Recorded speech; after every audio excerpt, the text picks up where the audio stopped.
Hello everyone, good morning and assalamu alaikum. Today I'll talk about even or odd number. So the program description is this program checks if a given number is even or odd. If the number is divisible by 2, it prints the number is even, otherwise it prints the number is odd. Sample input number is equal to 7. Sample output will be the number is odd. তাহলে এখানে একটু theoretical আমি কথা বলে নিই। সেটা হচ্ছে দেখেন যে একটা নাম্বার যেমন 7, এই 7 কে মড করে আমরা মডুলাস অপারেটর করেছিলাম। আমরা অ্যারিথমেটিক অপারেটরসে 5 নম্বর অপারেটর ছিল মডুলাস অপারেটর, এবং এই মডুলাস অপারেটর কি করে এটাকে 2 দিয়ে মড করব, করার পরে আমরা কম্পারিজন করব যে 7 mod 2 যে রিলেশনাল যে আমাদের অপারেটরস আছে এইটা আসলে 0 কিনা। তার মানে ডিভাইজার হচ্ছে 2, ডিভিডেন্ড হচ্ছে 7। প্রত্যেকটা নাম্বার ডিভিডেন্ড বা ভাজ্য হিসাবে কাজ করবে। কিসের কাজ করবে? ভাজ্য হিসাবে কাজ করবে। এটাকে ইংলিশে বলা হয় ডিভিডেন্ড। ওকে, আর ভাজক হচ্ছে ডিভাইজার। এই ডিভিডেন্ড ডিভাইজার প্রত্যেকটা নাম্বার, এখানে প্রত্যেকটা নাম্বার যে ইনপুট নিব সেই ইনপুট এটা হচ্ছে ডিভিডেন্ড হিসেবে কাজ করবে। করার পরে আমাদের রিমাইন্ডারে, এটা হচ্ছে রিমাইন্ডার, কারণ আমরা জানি মডুলাস অপারেটর কি করে রিমাইন্ডার অথবা ভাগশেষ রিটার্ন করে।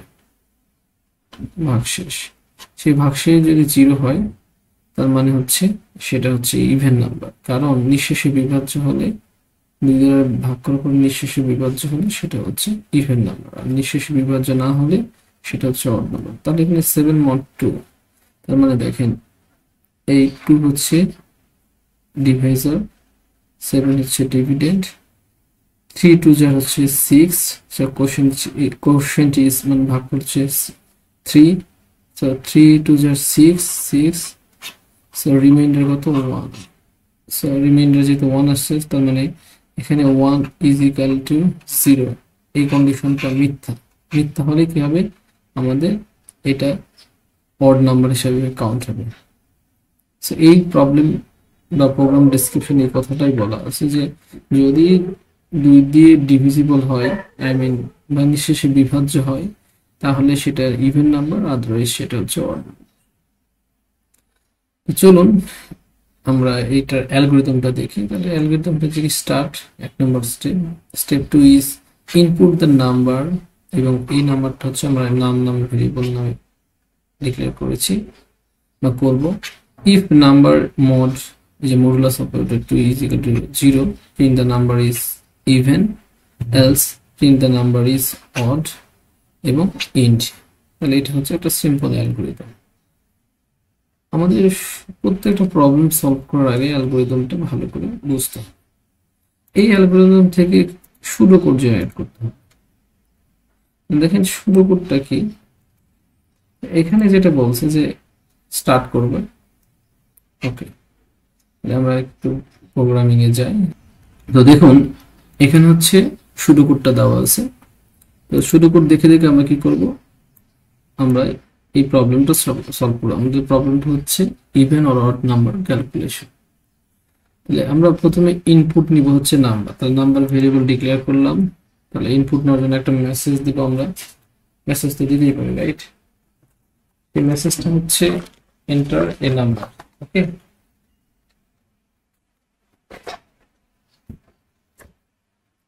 তাহলে প্রিন্টএফ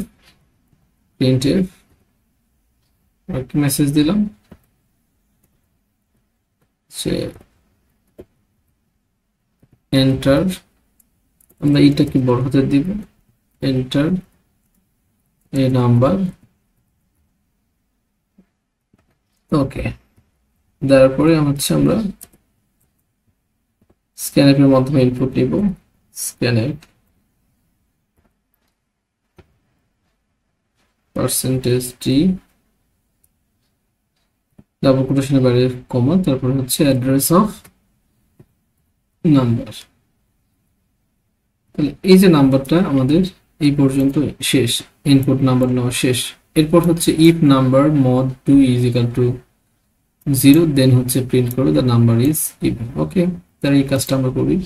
এখানে কি করব, যে আমরা ইফ নেওয়ার পরে ইফ এর মধ্যে একটা কন্ডিশন চেক করব, if number modulus operator mod হচ্ছে 2 এবং এখানে রিলেশনাল অপারেটর এই যে ইকুয়াল টু হচ্ছে 0, এই কন্ডিশনটা যদি হয় দেন তাহলে আমরা ইফ এর বডির মধ্যে যাব, যাওয়ার পরে কি হবে, print F.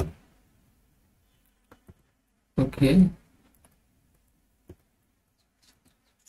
the number is even।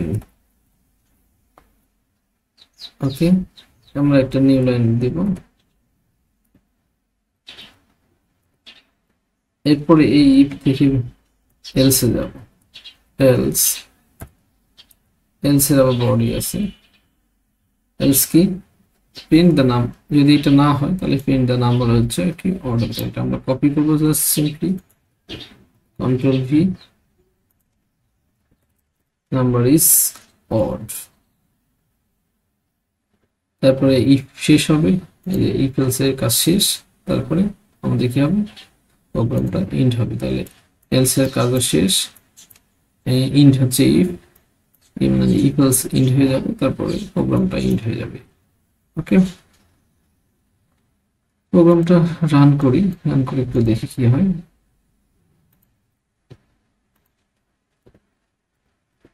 ওকে,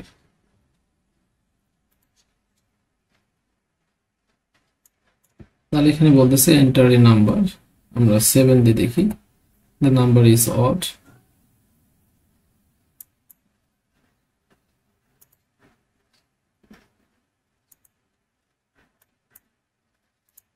এরপরে আবার একটু প্রোগ্রামটা রান করে দেখি, আমরা হচ্ছে 10 দিব, দ্য নাম্বার ইজ ইভেন। এরপরে আমরা হচ্ছে 0 দিব, ইভেন।